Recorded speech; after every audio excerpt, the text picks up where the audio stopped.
기도하겠습니다. 우리 삶의 주인 되시는 하나님, 긴 연휴를 잘 보내고 예배의 자리에 모일 수 있게 하신 것에 감사합니다. 오랜만에 함께 모인 만큼 예배와 교제가 감사와 사랑으로 가득하고 예배의 소중함을 다시 한번 깊이 느끼는 시간이 되게 해주세요. 우리는 하나님의 살아계심을 알고 있지만 때로는 하나님을 잊고 내 힘으로 살아갈 때가 많습니다. 이 예배를 통해 하나님이 주시는 사랑과 평안을 경험하며 일상 속에서도 하나님을 의지하는 공동체가 되게 해주세요. 각자 마음속에 말하지 못하는 아픔과 어려움이 있을 줄 압니다.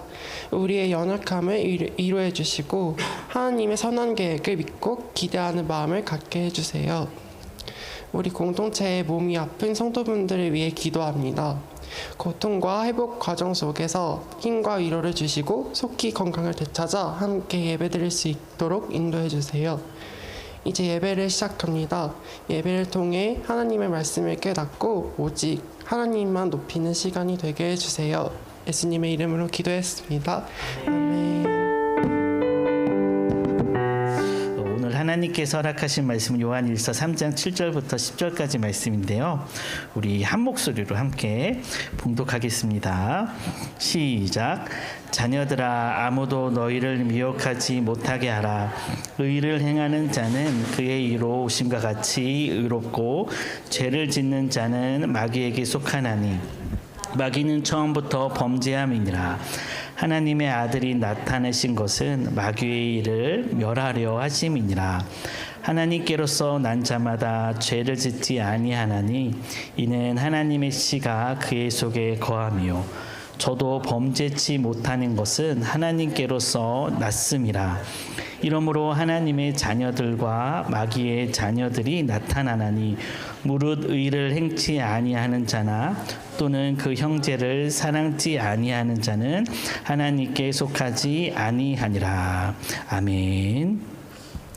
예수님께서 2000년 전에 이 땅에 오신 후에 그리고 십자가를 지시고 또 부활하신 후에 그 결과물들로 예수님의 모임인 우리 이런 교회들이 생겨났습니다. 교회가 생긴 이후로 그 모인 사람들 중에서 논쟁이 항상 있었는데 어떤 논쟁이냐면 누가 참 그리스도인인가? 에 대한 논쟁은 계속 지금도 이어져 오고 있습니다. 이 교회 초창기에는 그 외부적인 박해가 엄청 심했습니다. 우리가 잘 아는 네로를 비롯해서 몇 번의 박해로 말미암아서 사자 원형 운동장에서 사자밥이 되기도 하고 십자가도 많이 지고 죽임을 당하고 이런 외부적인 박해도 있었지만 내부적인 어려움이 있었는데 그것이 바로 우리가 요한 일서의 배경이 되는 이단들의 출현입니다. 하나님의 말씀이 지금처럼 잘 정돈되어 있지 않다 보니까 그렇다 보니까 이것도 하나님의 말씀입니다. 저것도 하나님의 말씀입니다. 이렇게 말하는 사람들이 많이 생겨났고 하나님의 말씀을 제대로 해석해 주는 자기 마음대로 해석하고 요즘 시대에도 그런 사람이 있는 것처럼 자신의 이익을 위해서 하나님의 말씀을 사용하는 사람들도 있었습니다. 이런 것도 우리들이 그냥 쉽게 이단이다. 하나님의 말씀, 하나님을 통해서 돈 벌어 먹고 사는 사람들. 저도 어떻게 보면 좀만 보면 저도 비슷한 사람이 될 수 있겠는데 이런 거짓 예언자들, 그런 자들이 존재했습니다. 그래서 그 당시 처음에 교회 모임이 생겨나서 처음으로 누가 참 그리스도인인가라는 논쟁에서의 핵심은 하나님의 말씀을 바로 듣고 이거 운이 필요한 거일 수도 있어요. 왜 그러냐면 저도 마찬가지고 다행히 처음에 저에게 말씀을 전해주신 분이 이단이 아니기 때문에 제가 계속 이렇게 잘할 수 있었던 것처럼 그 당시에는 정말 운도 하나님의 인도하심이 정말 필요했던 것 같은데 하나님의 말씀을 바로 듣고 잘 해석하고 그것을 잘 이해하는 거, 그것이 참 그리스도인의 핵심이었습니다. 내가 지금 듣고 있는 이 말씀이 진짜 하나님의 말씀이 맞는가? 난 하나님의 말씀을 지금 잘 듣고 있는가? 잘 이해하고 있는가? 내가 하나님의 말씀을 잘 지금 수용하고 있는가? 이런 것들이 참 그리스도인의 가장 중요한 이 기준이 될 것입니다. 이 시대가 흘러서 중세 시대, 이제 1000년이 넘어가다 보니까 이제 하나님의 말씀도 잘 정리가 되고 또 많은 연구들이 이루어졌습니다. 이런 다양성으로 다양한 그리스도인의 기준이 생겨났는데, 그 중에서 우리 신학자들이 가장 중심으로 내놓는 것이 바로 성화였습니다. 성화라는 것은 거룩하게 됨이라는 것이죠. 제가 성자가 성스러울 성자잖아요. 주일날 태어나서 그러니까 성스럽게 되는 거. 제가 균이 병균 균자가 아닌데, 그래서 이제 농담으로 홀리 바이러스 이렇게 말하는데, 홀리 거룩하게 되는 거. 이 거룩함이 무엇입니까? 정리된, 확고하게 결정된 하나님의 말씀을 내가 잘 듣고 그것을 잘 행하는 것. 믿음과 행함의 자유로운, 자연스러운 조화로움.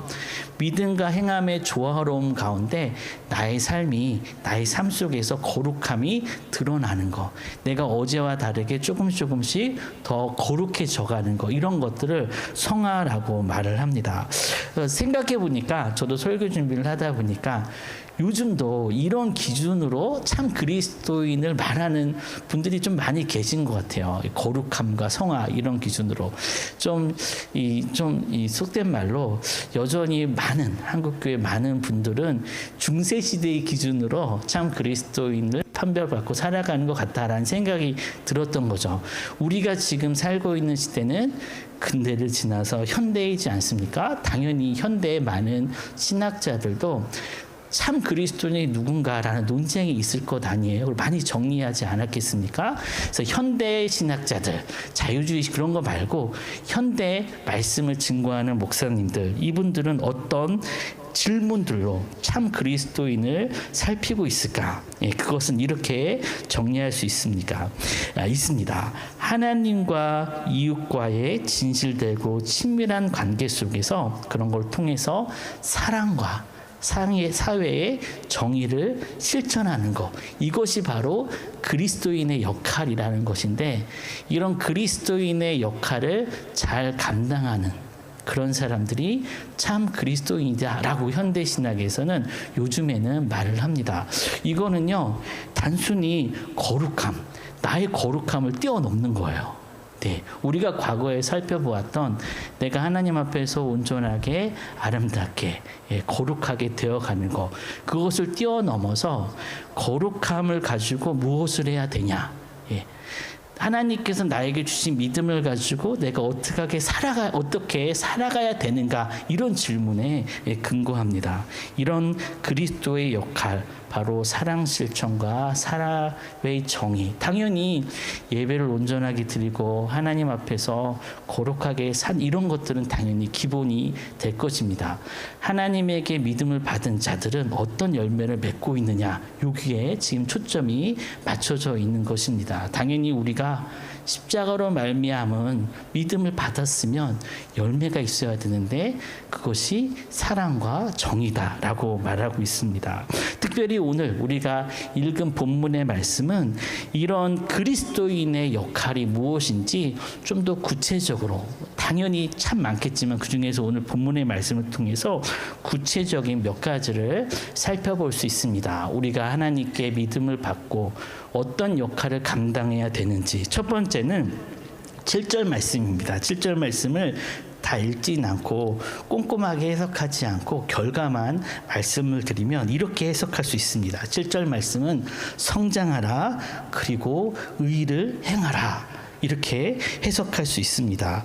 이와 비슷한 말씀, 이것을 구체적으로 말씀하시는 것이 있는데, 에베소서 4장 15절입니다. 우리 찾아서 우리 같이 한번 읽어보겠습니다. 에베소서 4장 15절 말씀 시작.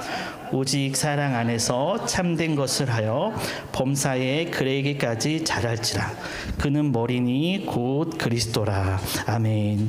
성도의 첫 번째 의무는 의무는 무엇일까? 성도의 첫 번째 의무는 믿음 안에서 자라나는 것입니다. 성장 이렇게 자라남은 자연스러울 수도 있고 특별할 수도 있습니다. 자연스럽게 우리는 성장할 수도 있고 특별함 쪽에서 훈련을 통해서 가능합니다. 특별히 사도 바울은 우리가 읽은 이 에베소서 말씀을 통해서 사랑 안에서 참된 것을 함으로 성장하라라고 말하고 있는데, 이 참된 것은 원어로 알레테우테스 이렇게 표현합니다. 이게 단어인데 이게 어떤 의미가 있냐면 진리를 말하고 진리로 사는 삶을 참된 것이라고 말하고 있습니다. 우리가 읽은 본문은 진리를 말하고 진리로 사는 삶을 이렇게 표현하고 있습니다. 7절 말씀의 또한 핵심인데요. 미혹에 빠지지 말아라. 의를 행하라. 이로 말미암아 성장하라. 자연스럽게 이렇게 정리하고 있습니다. 결국 진리를 산다라는 말은 내가 얼마나 자랐느냐, 내가 얼마나 변화됐느냐, 그리고 나로 말미암아 내 주변이 얼마나 아름답게 지금 바뀌고 있느냐, 아진으로 말미암아 우리 가정이 바뀌고 제의로 말미암아 우리 가족이 바뀌면 그것이 바로 무엇입니까? 그것이 자라남 아니겠습니까?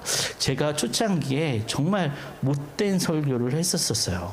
어떤 못된 설교를 했냐면 성장에 대한, 제가 우리 가족들한테 그런 말을 했거든요. 우리들은 성장하지 않는 것에 대한 아픔을 알고 있지 않느냐. 저는 제이가 이제 성장하지 않는다라는 기준으로 가지고 이건 과거의 장애를 그렇게 말했었거든요. 근데 그것이 정말 나쁜 표현이었더라고요. 중요한 것은 무엇입니까? 자라남의 핵심은 무엇입니까? 자라남은 지식이 그리고 지혜가 수용 언어가 표현 언어가 많아지고 키가 자라나고 이런 것들이 아니라 얼마나 내가 지금 변화되고 그리고 나로 말미암아 내 주변이 얼마나 많이 변화되는가. 그러니까 제2의 자라남 그리고 또 영천이의 자라남은 무엇으로 판별됩니까? 엄마 아빠의 변화로 말미암아 판별된다라는 게 바로 오늘 성경의 가르침입니다. 진리를 산다라는 말, 저는 토리 선생님들을 이렇게 뽑는 기준이 있습니다. 그 중에서 많은 기준이 있는데 그 중에서 한 분에 적용된 기준이 있었는데 그분이 누군지는 말할 수 없고 그분이 분명 이 설교를 듣지 않을 걸 제가 확신하기 때문에 감히 설교의 재료로 그분을 모셔왔는데, 제가 그분을 만난 지는 20년이 넘었는데 그분은 교회에서 모 교회에서 뵀는데 어떤 분도 그분과 같이 일하는 게 너무 불편한 분이셨어요. 정말 날카롭고 되게 성실하신데 자기 마음대로 일을 하세요. 부장님한테 묻지 않고 일을 진행하셔서 트러블이 나는 것을 옆에서 목격하기도 하고 그냥 성실하세요. 근데 가까이 하기에 좀 어려운, 좀 이렇게 날카로운 성품을 가지고 계신 분이었습니다. 근데 3, 4년이 지나자 그분을 봤는데 제가 그때 결정을 했어요. 내가 나중에 어떤 사역을 하면 이런 사람과 일을 해야 되겠다. 왜 그런 생각을 했냐면 그분이 3, 4년 동안 신앙생활을 하면서 그분이 어떻게 변했냐면 이제 같이 일하기에는 약간 불편한 사람의 수준으로 바뀌셨어요. 다른 사람은 항상 그 자리였거든요. 계속 같이 일하고 싶었는데 계속 같이 일하고 싶은, 같이 일하기 싫은데 계속 같이 일하기 싫은. 근데 이분은 정말 때려 죽여도 같이 일 못하겠다 생각했는데 몇 년이 지난 후에 불편하지만 같이 일해도 되는 사람으로 바뀌었어요. 저는 그때 이분과 일을 해야 되겠다. 몇 년이 지나서 토리학교 행복토가 처음 생겼을 때 그분은 같이 일할 만한 분으로 변해 있었습니다. 그리고 지금 같이 일한 지 15년이 됐는데 지금은 당연히 저희들이 예상하는 것만큼 절대로 없어서는 안 될 분으로 변해 계셨습니다. 처음에 그분을 만났을 때 그리고 우리가 무엇인가를 했을 때 그분은 그렇게 매력적인 동역자는 분명히 아니었는데 저는 그분을 통해서 그분의 신앙생활을 통해서 교회에서 예배 드리면서 변화되는 몇 안 되는 좀 저에게는 되게 놀라운 경험이었습니다. 성품이 바뀌고 언어가 바뀌고 심지어 교회에서 욕도 했었는데 어느 순간 언어가 바뀌고 야 이분은 계속 우리가 올바른 것 우리가 하려고 하는 게 하나님 안에서 올바른 사역이라면 이분은 정말 좋은 사역자가 되겠다. 아지니까 잘하는 선생님이신데 네. 예. 그럼 우리가 기대하는 것은 무엇입니까? 우리가 아는 것은 무엇입니까? 제대로 된 진리가 우리 마음속에 들어오면 우리는 자연적으로 성장할 수밖에 없는 그런 교회 공동체, 하나님의 공동체에 있다라는 사실입니다. 저만 잘 모를 뿐, 우리 자신만 잘 모를 뿐 우리 혹시나 주변 분들에게 여쭤보면 우리 자신이 얼마나 많이 변했는지 혹시 궁금하신 분은 저는 개인적으로 찾아오시면 제가 좀 당신은 이렇게 많이 변한 것 같습니다라고 말씀드릴 수 있을 것 같습니다. 그리고 두 번째, 그리스도인의 역할 두 번째는 모범을 보이는 것입니다.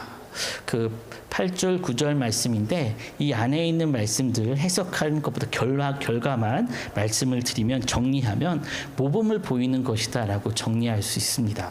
제가 요즘 치매 걸리신 아버지와 많은 좀 시간을 갖고 묵상을 많이 하다 보니까 아버지에 대한 비유가 좀 많이 들어가는 것 같아요. 그 아버지가 치매가 깊어지기 전에 아버지가 연세가 많으신 분은 자기 자랑을 많이 하시거든요. 아버지도 자기 자랑 중에 뭐가 있었냐면 저희 아버지가 철도 공무원이셨는데 철도 공무원 하실 때에 천안역에서 아멘 감찰이 떴습니다. 그때만 하더라도 되게 오래된 일이니까 표를 사고 좀 돈을 거슬러 받지 않고 아멘 감찰관이 떠나는 거예요. 예, 이런 것 기억나시나요? 이런 거 보이시나요? 요거 옛날 티켓 이랬잖아요. 예, 기억나시죠? 늙은이들. 네네네. 예, 이런 티켓은 우리가 매표소에서 사고 몇백 원 돈 주면 거실러 주잖아요. 아멘 갈창관이 그거 하는 거예요. 그냥 예를 들어서 320원짜리 티켓이면 500원짜리 주고 그냥 가는 거죠. 그러면 대부분이 아니라 아버지 말씀에 의하면 모든 사람이 그 거스름 돈을 떠나니까 바쁘기도 하고 그냥 자기가 그냥 갖는 그런 상황이라고 합니다. 근데 아버지는 그때 이제 직장 내에서도 교회 열심히 다니시는 분으로 소문이 나 있었기 때문에 아버지가 뛰쳐나와서 그분한테 돈을 거실러 주신 거예요. 난리가 났어요. 천안역에. 아멘 갈찰관이 천안역장을 만나서 내가 몇 번을 이렇게 계속하고 있는데 처음이라고. 그래서 그 천안역장이 승진을 하게 되고 금일봉을 받고 그 일로 말미암아 저희 아버지는 역장이 되지 못하셨거든요. 역장이 못 되신 이유가 주일날 교회를 다녀야 되니까 시골 교회 근처역만 다니셨어요. 그러니까 멀리 가야지 점수가 나오고 그런 거 아시죠? 그러니까는 떠나지 않으시고 페널티를 받으신 거예요. 그러면서 주일 예배를 조심조심 다녔는데 그 사건 이후로 아버지 표현에 의하면 주일날 교회 가는 것에 대해서 모든 사람이 용납하더라라는 말씀을 하신 거죠. 그걸 보면서 저는 그런 생각이 났습니다. 아버지께서 주일 예배를 용기 있게 이제 당당하게 가시게 된 계기는 무엇일까? 그리스도인으로서 아주 작은 모범을 보인 것 아니겠습니까? 우리 킹스맨이라는 영화의 그런 콜린 퍼스가 그런 이렇게 싸우기 전에 사람을 연락하기 전에 그런 말을 한마디 하는데 Manners makes man 이런 예절이 사람을 만든다 그런 표현을 하고 있지 않습니까? 저는 이 8절 9절 말씀을 통해서 이렇게 콜린 퍼스의 대사를 우리 본문의 말씀으로 표현하자면 좀 길지만 미혹받지 않고 휩쓸리지 않고 거창하지 않은 작은 나의 모범, 그리스도인의 모범 하나가 나를 참 그리스도인으로 만든다. 이런 것인 것 같아요. 내가 믿음을 받고 말씀을 배워서 열심히 막 하나님의 사람처럼 열심히 사는 것도 중요하지만 내가 어디를 가서 나의 따뜻한 말 한마디로 야 혹시 교회 다니십니까? 이런 말을 들으면 앞으로 계속 따뜻한 말을 할 수밖에 없는 우리가 그런 지경에 빠지지 않습니까? 이런 것들 작은 모범 미혹에 빠지지 않고 내가 그리스도인이라는 것을 인식하고 의라 그래서 거창하지 않고 이런 작은 모범을 보이는 것 이것이 두 번째 그리스도인의 역할이고 마지막 세 번째는 우리 10절 말씀처럼 당연히 형제를 사랑하는 것, 이웃을 사랑하는 것이 그리스도의 모범이다라고 말씀하고 있습니다. 이 말씀을 마칩니다. 그리스도인은 그에게 걸맞은 역할을 감당해야 합니다. 진리를 살아감으로 자연스럽게 자라나야 하고 참과 거짓을 구분하여 작은 모범을 우리 삶을 통해서 실천해야 하고 그리고 많은 것들을 사랑해야 됩니다. 전 이번 주에 미국의 샬롯 샬롯 미랄이라고 젊은 목사님께서 단장이 되셨는데 그분한테 연락을 받아서 좀 상담을 해달라고 전화를 받았는데 장애인 가족 사역 뭐 이런 것들에 대해서 많은 이야기를 나누었습니다. 처음에 이렇게 한두 시간 통화를 하고 그분이 마지막에 저에게 그런 말씀을 하시더라고요. 목사님, 저는 너무 어려울 것 같습니다. 라고 말을 하더라고요. 제가 기분이 확 상하더라고요. 기껏 말했는데 자기는 어려울 것 같다 그래서 아니다. 그렇게 생각하면 안 된다. 확실한 기준이 필요하다라고 했는데 그때 제이 엄마가 제이 좀 들어줘요. 그래서 네 제가 내일 다음에 또 통화하자 이렇게 하고서 전화를 끊었는데 역시 젊은 목사님들은 다르더라고요. 저와의 대화를 쫙 정리해서 카톡으로 보내시고 또 질문을 또 쓰셨더라고요. 그래서 그 다음날 낮에 다시 저희 나라 우리나라와 11시간 차이더라고요. 그래서 아침 일찍 그분 밤늦게 저한테 다시 전화해서 다시 통화를 했습니다. 또 많은 얘기 설득하면서 조심조심 이야기를 했는데 마지막에 그분이 다행히 목사님 제가 한번 찾아보겠습니다 라는 말로 전화를 마쳤습니다. 찾아보겠습니다라는 얘기를 딱 듣고 저도 전화를 끊고 그때 이제 저도 주일 말씀을 준비하는 때였기 때문에 깊은 고민에 좀 빠졌는데 그분뿐만이 아니라 우리 모두는 다 찾고 있는 사람들이겠다라는 생각을 하게 됐습니다. 마냥 행복한 삶이 아니더라도 조금 덜 불행했으면 그리고 지금보다 좀 더 나았으면 아니 지금의 이 상태가 유지됐으면 이런 우리 모두 무엇인가를 우리들의 삶으로 찾고 있고 또 영적으로는 뭐 하나님을 찾을 수도 있고 또 하나님의 나라가 이루어지는 그런 거창한 비전이 우리들에게 있을 수도 있고 또 우리 가족들 그 남편과 자녀들을 향한 또 와이프를 향한 또 무엇인가 하나님의 뜻을 또 우리 가족 사랑하는 사람으로 우리는 무엇인가를 찾고 있습니다. 누가 이런 것들을 찾을 수 있을까 생각해 보는 거죠. 누가 이런 선한 것들 하나님께서 우리들에게 주시고자 하신다라는 그런 복이라는 그런 개념들 하늘의 복을 찾을 수 있을까라고 하면 당연히 우리가 처음에 드는 생각은 하나님이 나에게 믿음을 주시고 그리고 역할을 감당하게 하셨는데 최소한 우리들에게 주신 그리스도인의 역할들 그리고 복음서에 나와 있는 것처럼 우리가 오늘 말씀으로 살펴봤던 것처럼 너무 어렵지 않은 너무 힘들지 않은 형제를 위해서 죽는다 그런 말씀과 비교할 수 없는 누구나 할 수 있는 그런 그리스도인의 역할이 오늘 본문의 말씀에 나와 있고 이런 것들을 우리가 감당했을 때 우리가 진짜 바라는 것을 찾을 수 있지 않을까. 우리가 바라는 이 땅 것들이 정말로 우리 가정에서 또 우리 공동체를 통해서 이루어지기를 바란다면 우리가 오늘 본문의 말씀에 나와 있는 진리, 무엇이 옳은 것인가, 우리를 미혹하는 것이 무엇인가 이런 것들을 분별하고 진리를 갈구하고 그리고 우리가 살면서 저는 중학교 때 저에게 필요했던 용기는 어르신들한테 자리를 양보하는 용기가 정말 필요했거든요. 숫기가 없었기 때문에 지금과 같지 않아요. 지금은 지랄하고 발광을 하는 그런 모습도 가끔씩 보이지만 옛날에는 말 한마디 못하는 사람이었기 때문에 중학교 때 처음으로 은혜를 받고 가장 깊게 기도했던 것 중에 한 개가 저에게는 제발 제가 자리를 양보할 수 있는 용기를 달라고 기도하는 매우 그런 것들이 저한테 너무 지금도 소중한 것 같습니다. 눈에 보이는 것들부터 사랑하고 부끄럽지만 용기를 내어서 모범을 실천할 수 있는 이런 것들, 우리가 누구나 할 수 있는 이런 그리스도 역할을 감당할 때 하나님은 정말 우리가 예상하지도 못했던 놀라운 것들로 우리를 만나게 해주실 줄 믿고, 또 우리 공동체는 이렇게 좀 캐주얼하게 예배 드릴 수 있는 이유가 무엇입니까?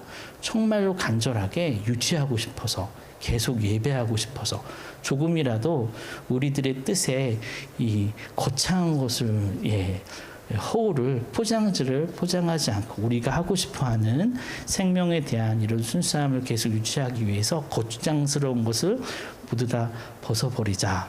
어느 순간 마땅한 성례도 필요하겠지만 최소한으로 그리고 최대한으로 우리가 버티고 또 예배를 이어가자. 그런 것 아니겠습니까? 이런 우리들에게 필요한, 우리가 만나고 싶어하는 이런 것들을 위해서 우리 공동체의 역할을 누가 예수님 때문에 쉽게 할 수 있는 그런 역할을 감당하는 우리 모두가 되기를 간절히 축원합니다. 아멘. 기도하겠습니다. 이번 한 주간도 하나님께서 저의 길을 아시오니 인도하여 주시옵소서. 주님께서 우리들의 일을 아십니다. 우리들의 일이 하나님의 일이 되게 하여 주시고 열매 맺는 놀라운 영적인 그리고 삶의 열매가 있는 일이 되게 하여 주시옵소서. 이런 저희들의 마음을 고백하며 하나님께 헌금을 드리고 마음을 드리고 몸을 드립니다. 이 모든 것 기뻐 받아 주시옵소서. 이제는 우리 구주 예수 그리스도의 은혜와 하나님의 무한하신 사랑하심과 성령님의 감화 교통하심이 오늘도 그리스도로 그 십자가의 피로 저희들에게 맡겨주신 하나님의 사람의 역할을 온전히 감당함으로 저희들이 예상치도 못했던 하나님의 놀라운 영광을 맛보는 서로의 공동체 모든 가족들 위해 이제로부터 영원토록 함께 하시기를 간절히 축원하옵나이다. 아멘.